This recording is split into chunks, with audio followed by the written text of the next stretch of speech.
नमस्कार बच्चों, कैसे हैं आप सब? आशा करती हूँ आप सभी अच्छे होंगे, स्वस्थ होंगे, खुश होंगे और अपनी पढ़ाई भी अच्छे से कर रहे होंगे। तो जैसा कि आप सभी जानते हैं, मैं हूँ आपकी हिंदी की अध्यापिका और मैं स्वागत करती हूँ आप सभी का आईसीटी वर्चुअल क्लासरूम में। और आज हम यहाँ पर एकत्रित हुए हैं पढ़ने के लिए क्लास 7th की हिंदी। क्लास 7th की हिंदी में हम अपने पिछले सेशन में हिंदी व्याकरण से संबंधित जो टॉपिक है अलंकार पढ़ रहे थे और अलंकार के बारे में, अलंकार की परिभाषा और अलंकार के भेदों के बारे में हमने डिस्कस किया था। अलंकार की परिभाषा हमने लिखी थी और उसके भेदों के बारे में भी जाना था। तो हमने अलंकार के दो भेद यानी कि दो प्रकार आपको बताए थे, शब्दालंकार और अर्थालंकार। यानी कि जब काव्य को शब्दों के माध्यम से सजाया जाता है, शब्दों के हेर फेर से सजाया जाता है, अलंकृत किया जाता है, तो वहां पर शब्दालंकार होता है। कुछ विशिष्ट शब्दों का प्रयोग करके, कुछ विशिष्ट तरह से शब्दों का प्रयोग करके जब काव्य को सजाया जाता है तो वहां पर शब्दालंकार होता है। और जहां पर शब्द के अर्थ के माध्यम से काव्य में चमत्कार उत्पन्न होता है, काव्य सुंदर बनता है, वहां पर अर्थालंकार होता है। तो ये हमने अपने पिछले सेशन में पढ़ा था और आज हम शब्दालंकार और अर्थालंकार को विस्तृत रूप से पढ़ेंगे। यानी कि इनके जो भाग हैं, क्या होते हैं शब्दालंकार, कौन कौन से होते हैं अर्थालंकार, इनको हम पढ़ेंगे। तो बिल्कुल रेडी हो जाइए कॉपी पेन पेंसिल लेकर, क्योंकि ये सारी चीजें आपको केवल पढ़ने से समझ में नहीं आएंगी, आपको लिखना भी है, एग्जाम्पल्स भी लिखने हैं, समझना भी है।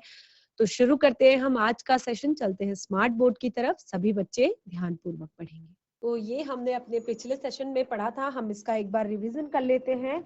हमने पिछले सेशन में पढ़ा था अलंकार का अर्थ है आभूषण।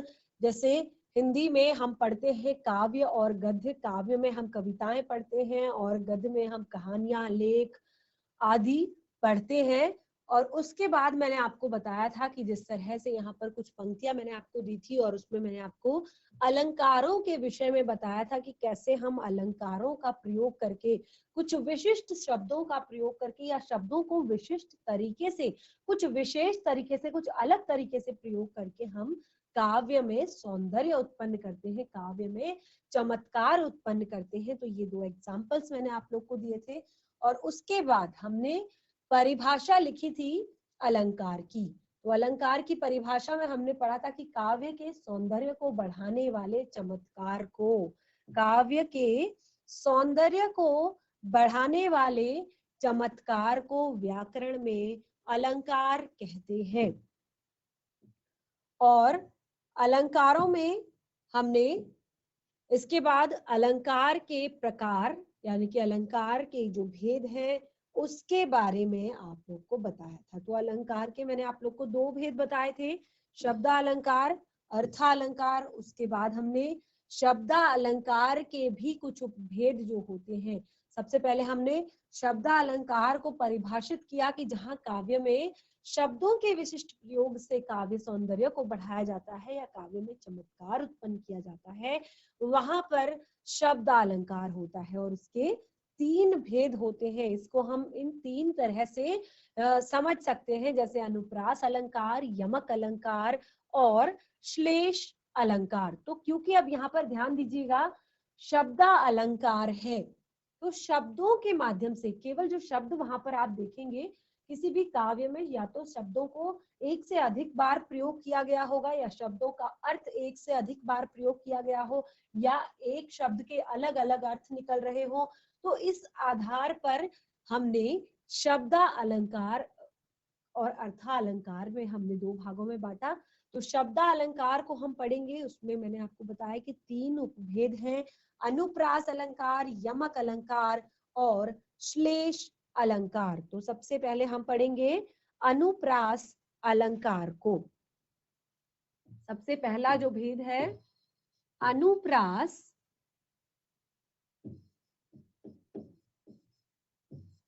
अलंकार।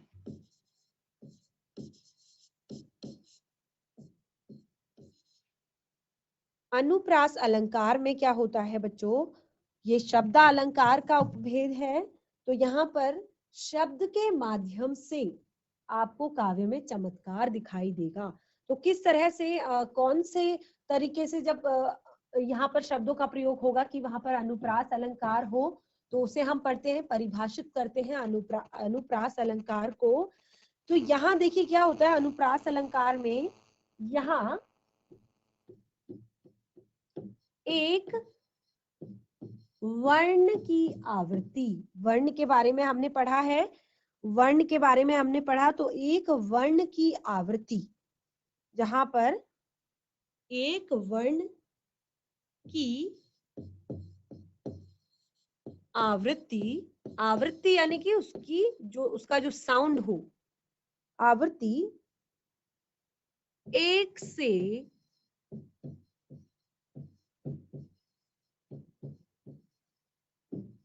अधिक, एक वर्ण की आवृत्ति एक से अधिक बार होती है, अधिक बार होती है, वहां अनुप्रास अलंकार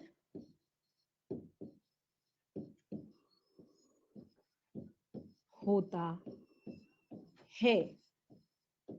जहां पर एक वर्ण की आवृत्ति, वर्ण यानी कि शब्द जैसे क ख ग घ तो ज्ञ तक, तो एक वर्ण की आवृत्ति जहां पर एक से अधिक बार होगी, जिस काव्य की जिस पंक्ति में एक वर्ण की आवृत्ति एक से अधिक बार होगी, वहां पर अनुप्रास अलंकार होगा। तो एग्जाम्पल, जैसे उदाहरण, चारु चंद्र की चंचल किरणें खेल रही थी जल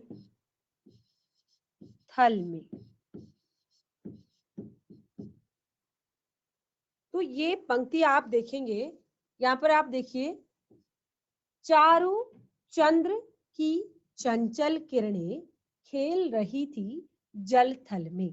तो आप देख रहे हैं इस पंक्ति में च वर्ण की आवृत्ति एक से अधिक बार हुई है, चारु चंद्र चंचल, तो च वर्ण की आवृत्ति एक से अधिक बार हुई है, तो इसीलिए यहाँ पर क्या होगा, इसीलिए यहाँ पर आपका होगा अनुप्रास अलंकार। आप देखेंगे च च और चौ, चारु चंद्र चल किरणें खेल रही थी जलथल में। तो च वर्ण की आवृत्ति एक से अधिक बार हुई है, तो यहाँ पर आपका अनुप्रास अलंकार है। और बिल्कुल सेम एग्जाम्पल इसी तरह का हमने अपने पिछले सेशन में लिया था, रघुपति राघव राजा राम, रघुपति राघव राजा राम। तो बिल्कुल ये भी आप यहाँ पर देख रहे हैं, र वर्ण की आवृत्ति एक से अधिक बार हो रही है, तो यहाँ पर आपका अनुप्रास अलंकार होगा। जहां पर एक वर्ण की आवृत्ति एक से अधिक बार होगी, वहां पर अनुप्रास अलंकार होगा। तो इस तरह से हमने अनुप्रास अलंकार को जान लिया।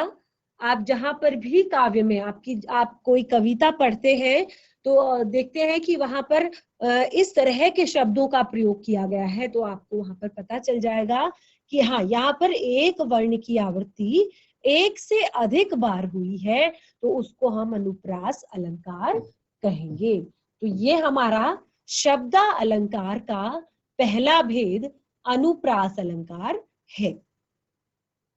बिल्कुल नेक्स्ट भेद हम पढ़ेंगे दूसरा, यमक अलंकार। ये भी शब्द अलंकार का दूसरा भेद है, यमक अलंकार।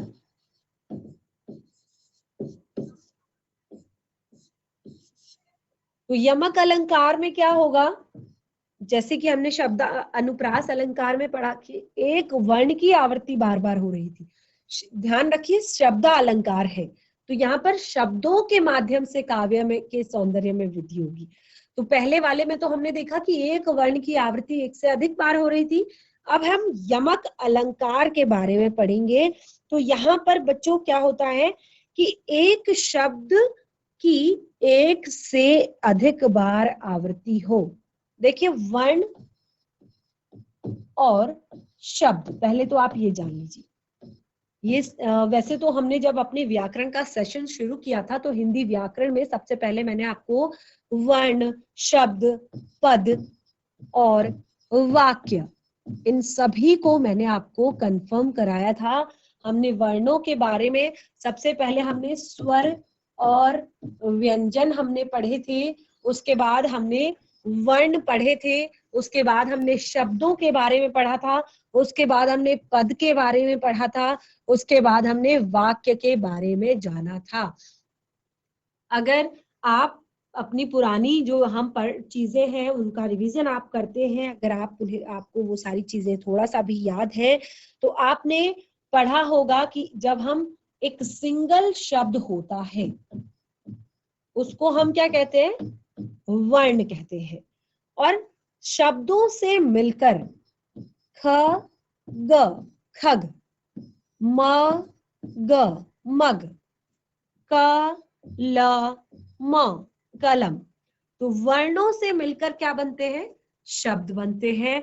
और जब हम शब्दों को एक से अधिक शब्द जैसे होते हैं कमल, घर, चल, कमल, घर, चल, तो यहाँ पर आप देख रहे हैं वाक्य में जो प्रयोग शब्द है उन्हें हम पद कहते हैं। तो अगर हम वाक्य की यहाँ पर बात करें तो कमल, कमल, कमल एक पद है, घर एक पद है, चल एक पद है। और बिल्कुल इनको अगर हम क्रमवार और अर्थपूर्ण तरीके से अगर हम लगा दें तो इसे हम वाक्य कहेंगे। कमल, घर, चल, डर, मत। तो इस तरह से अगर हम इसको अर्थपूर्ण तरीके से अगर हम इसको लगा दें तो ये हमारा वाक्य बन जाता है।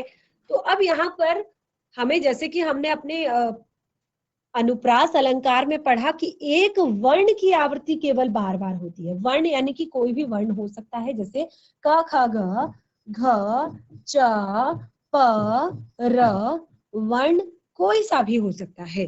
तो यहाँ पर वर्णों की आवृत्ति बार बार होती है, इसके विषय में बताया था। और अब आपको यमक अलंकार के बारे में बता रहे हैं। तो यमक अलंकार में क्या होता है, यमक अलंकार में जहां एक शब्द की आवृत्ति एक से अधिक बार होती है, अगर आप देखेंगे तो वहां पर घर और घर, या डर डर, या कमल कमल, इस तरह से एक शब्द जो है उसकी आवृत्ति एक से अधिक बार होगी। तो क्या होता है कि आवृत्ति एक से अधिक बार होती है लेकिन दोनों बार उनके अर्थ अलग अलग होते हैं। क्या होता है, आवृत्ति तो एक से अधिक बार होगी लेकिन अगर आप इस वाले घर का अर्थ समझेंगे तो वो अलग होगा, इसका अर्थ समझेंगे तो वो अलग होगा, इस डर का अर्थ समझेंगे तो वो अलग होगा, और इसका डर अर्थ समझेंगे तो वो अलग होगा। तो किस तरह से इसकी परिभाषा हम लिखेंगे, इसकी परिभाषा हम लिखेंगे यमक अलंकार की।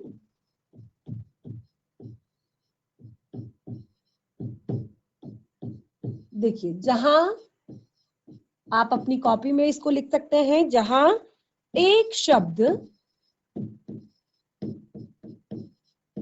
की, शब्द की, ये चीज आपने याद रखनी है, शब्द की, एक शब्द की एक से अधिक बार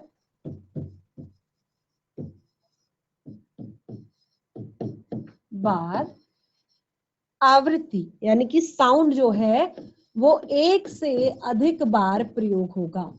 आवृत्ति हो, परंतु उनके अर्थ अलग अलग हो, अर्थ अलग अलग हो,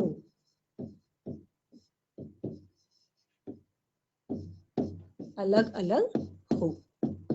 ठीक है, तो जहां पे ऐसा होता है वहां पे क्या होता है, वहां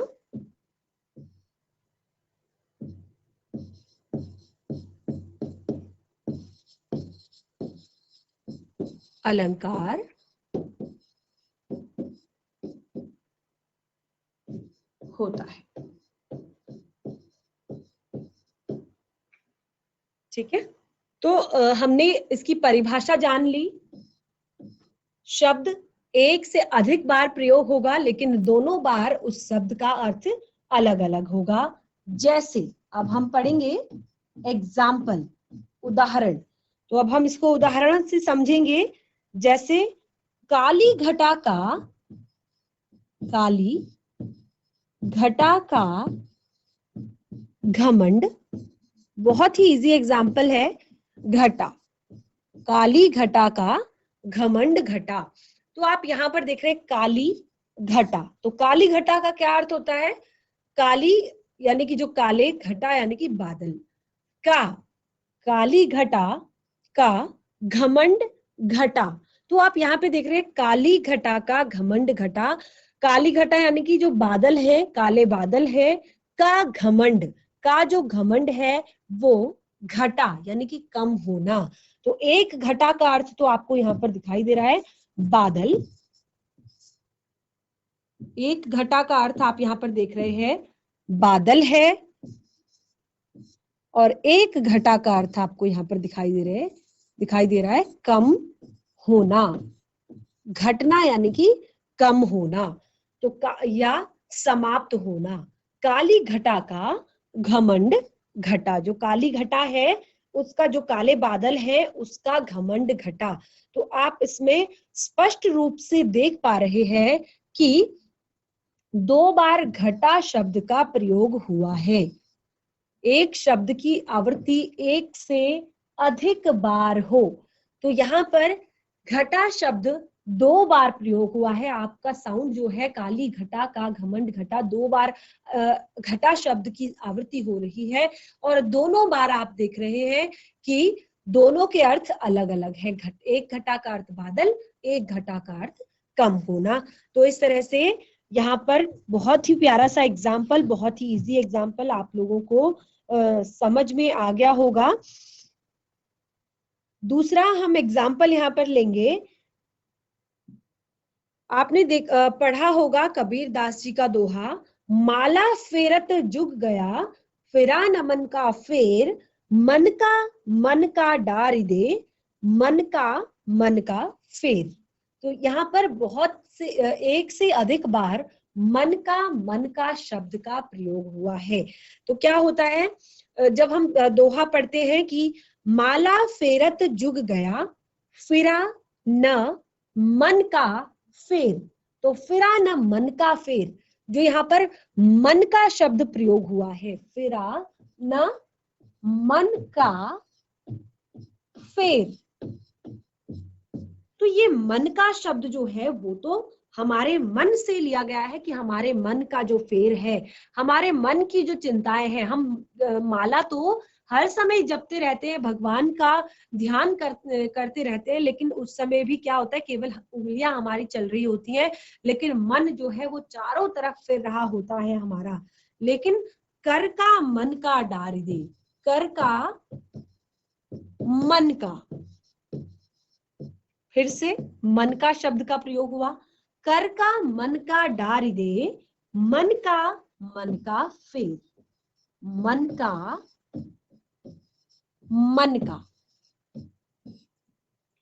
कर का मन का डार दे, मन का फेर। तो अब आप यहाँ पर देख रहे हैं, अगर पढ़ने से लिखने से देखा जाए तो हम मन का इस तरह से लिखेंगे, दूसरे वाला जो रियल जो मन का लिखा हुआ है उसको हम इस तरह से लिखेंगे, फिर जो मन का लिखा हुआ है उसे हम इस तरह से लिखेंगे, और जो अंतिम शब्द है मन मन का फेर, तो उसे हम इस तरह से लिखेंगे। तो आप यहाँ पर देख रहे हैं एक से अधिक बार बिल्कुल सेम मन का मन का मन का मन का शब्द का प्रयोग हुआ है। तो यहाँ पर जो मन का शब्द का प्रयोग बार बार हुआ है, तो एक तो जो ये पहला और तीसरा, पहला और तीसरा जो शब्द आपका है वो तो आपके हृदय से, इसका अर्थ है कि हृदय, जो पहला और तीसरा मन का, फिर कर का मन का, मन का मन का फेर।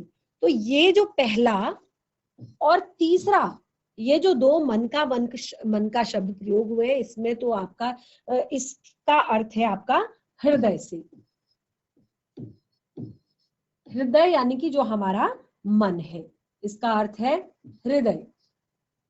और जो आपके ये मन का शब्द प्रयोग हुआ, ये दो शब्द आपके जो मन का प्रयोग हुआ है, इसका अर्थ होता है मोती या फिर माला। मोती या माला, ठीक है। तो कर का मन का डारी दे, जो तुम अपना जो तुम हर समय अपने इस सांसारिक मोह में लगे रहते हो, उसमें अपने मन को भटकाए फिरते हो, ऐसे माला जपने से कोई फर्क नहीं पड़ेगा। ऐसे आप कितनी भी माला जप लो, इससे कोई फर्क नहीं पड़ेगा। केवल कर का मन का डारी दे, ये सारी चीजें छोड़ दो, और मन का फेर, और मन से चीजों को, मन से मोती को फेरो, अपने मन के मोती को फेरो, अपने मन को एकाग्र करो। ऐसे मन को भटकाने से, ऐसे केवल माला जपने से कुछ भी नहीं होगा। तो इस तरह का जो एक दोहा यहाँ पर है, उसका भी हमने अर्थ जाना, और उसमें भी मैंने आपको बताया कि बहुत सारे शब्द जो है बार बार रिपीट हो रहे हैं, लेकिन उन शब्दों का अर्थ बिल्कुल अलग अलग है। तो यहाँ पर एक मन का शब्द का अर्थ है हृदय या फिर मन से, और दूसरे का अर्थ है मोती या फिर माला, ठीक है। तो इस तरह से हमने यमक अलंकार को भी जान लिया है कि क्या होता है यमक अलंकार। यमक अलंकार में आपका एक शब्द की आवृत्ति एक से अधिक बार होती है, और दूसरा दोनों शब्दों के अर्थ अलग अलग होते हैं। अगला है नेक्स्ट हमारा श्लेष अलंकार। ये भी शब्द अलंकार का ही भाग है, तीसरा भाग है, तीसरा उपभेद है श्लेष अलंकार। तो श्लेष का अर्थ होता है चिपकना या जुड़ा होना। श्लेष का क्या अर्थ होता है? जुड़ा होना या चिपकना, ठीक है। तो इसको हम श्लेष का अर्थ हम पढ़ेंगे जुड़ा हुआ होना, जुड़ा हुआ। तो इसको सबसे पहले हम परिभाषित करेंगे श्लेष अलंकार को। क्या होता है श्लेष अलंकार? तो देखिए, जहां एक शब्द का प्रयोग एक ही बार होता है, एक शब्द का प्रयोग एक ही बार हो, परंतु उसके अर्थ एक से अधिक हो। श्लेष यानी कि जुड़ा होना।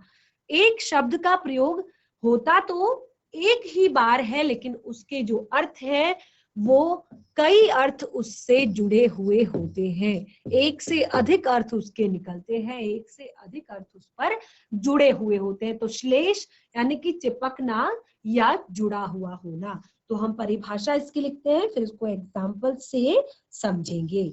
जहां एक शब्द का प्रयोग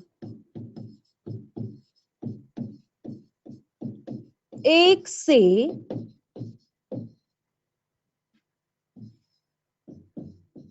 अधिक बार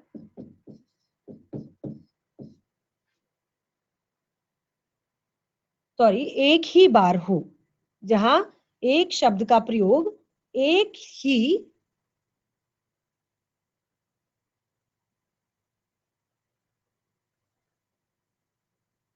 जहां एक शब्द का प्रयोग एक ही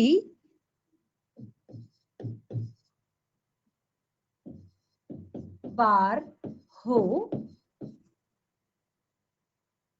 परंतु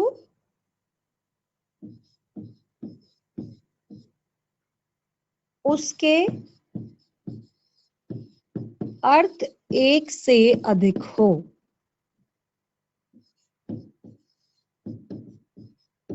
अधिक हो।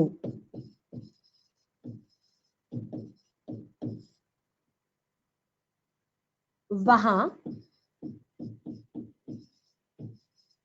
श्लेष अलंकार होता है। वहां पर क्या होता है? श्लेष अलंकार होता है, यानी कि उस पर एक से अधिक अर्थ जुड़े हुए होते हैं। शब्द का प्रयोग तो एक ही बार होता है, लेकिन वहां पर उस पर एक से अधिक अर्थ जुड़े हुए होते हैं, तो इसीलिए उसे श्लेष अलंकार कहा जाता है। अभी हम इसको एग्जाम्पल से समझेंगे। उदाहरण के लिए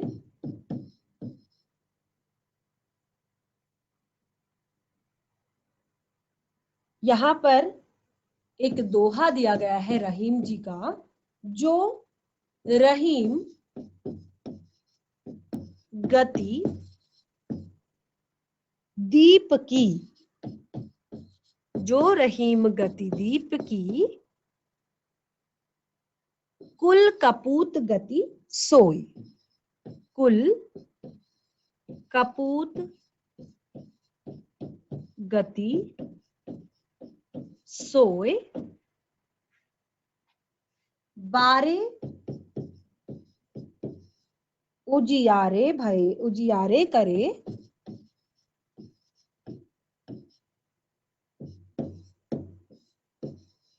करे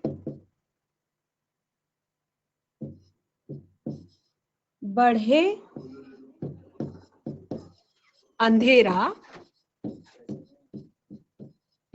होए। तो यहाँ पर एक रहीम दास जी का जो ये दोहा है, इसमें बताया गया है कि जो रहीम गति दीप की कुल कपूत गति सोए, बारे उजियारे करे बढ़े अंधेरा होए। तो यहाँ पर रहीम दास जी हमें ये बता रहे हैं कि जो दीपक, एक जो दीपक होता है, उसकी गति किसके समान होती है? उसकी गति बिल्कुल कुल के उस कपूत के समान होती है कि जो बारे, बारे यानी कि जलने से,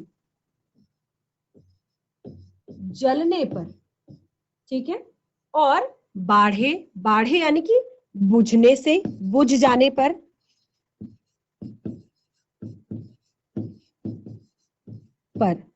तो जो रहीम गति दीप की कुल कपूत गति सोए, बारे उजियारे करे बढ़े अंधेरा हो।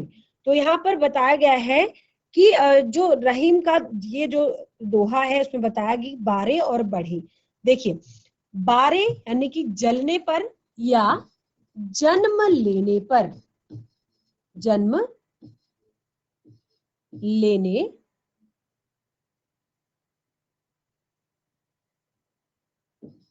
जन्म लेने पर, तो जन्म लेने पर क्या होती है? दो शब्द बताए गए, जलने से उजियाला होता है, यानी कि जन्म लेने पर खुश होते हैं सब लोग, बहुत ज्यादा प्रसन्न होते हैं। बाढ़े अंधेरा होए, और जैसे ही ये बुझ जाता है, ठीक है, दीपक जो है जब बुझ जाता है तो अंधेरा हो जाता है। लेकिन ये जो बड़े होते हैं तो ये बहुत ज्यादा लोग अपने कुल का जो नाम है उसको डुबाने वाले होते हैं। कपूत की बात की गई है यहाँ पर, कुल कपूत गति सोए, जो कुल के कपूत होते हैं, यानी कि अपने परिवार को, परिवार का नाम डुबाने वाले होते हैं, परिवार को बदनाम करने वाले होते हैं, परिवार को नीचा दिखाने वाले होते हैं, उनकी गति के बारे में बताया गया है कि वो उसके समान होते हैं। बारे उजियारे करे, यानी कि जब वो जन्म लेते हैं उस समय घर के लोग खुश होते हैं, प्रसन्न होते हैं। लेकिन जिस प्रकार दीपक जब बुझ जाता है तो अंधेरा हो जाता है, उसी प्रकार ये जब बड़े हो जाते हैं तो कुल में अंधेरा हो जाता है, यानी कि कुल में दिक्कत परेशानियां सबके सामने आ जाती है। तो इस तरह आप इस उदाहरण से देखेंगे कि यहाँ पर एक शब्द प्रयोग हुआ है बारे, और एक शब्द प्रयोग हुआ है बाढ़े। तो दोनों के आप अर्थ देखेंगे, दोनों में दो दो अर्थ हैं। बाढ़े यानी कि जलने पर या जन्म लेने पर, और बाढ़े यानी कि बुझ जाने पर या बड़े होने पर, बड़े होने पर। तो देखिए दो अर्थ, एक ही शब्द से दो अलग अलग अर्थ जुड़े हुए हैं। यहाँ पर जलना और जन्म लेना, और इस वाले शब्द में बुझ जाना और बड़ा होना। तो बच्चों आज हमने शब्दा अलंकार से जुड़े हुए जो तीन इसके उपभेद हैं, अनुप्रास अलंकार, यमक अलंकार और श्लेष अलंकारों को पढ़ा। आशा करती हूँ कि आज का सेशन आपको पसंद आया होगा। आप इसे अपने घर पर रिवाइज कीजिए। हम मिलेंगे अपने नेक्स्ट सेशन में, हम पढ़ेंगे अर्था अलंकार के उपभेदों को। तो आज का सेशन हमारा यहीं पे समाप्त होता है। तब तक के लिए धन्यवाद। आपका दिन शुभ हो।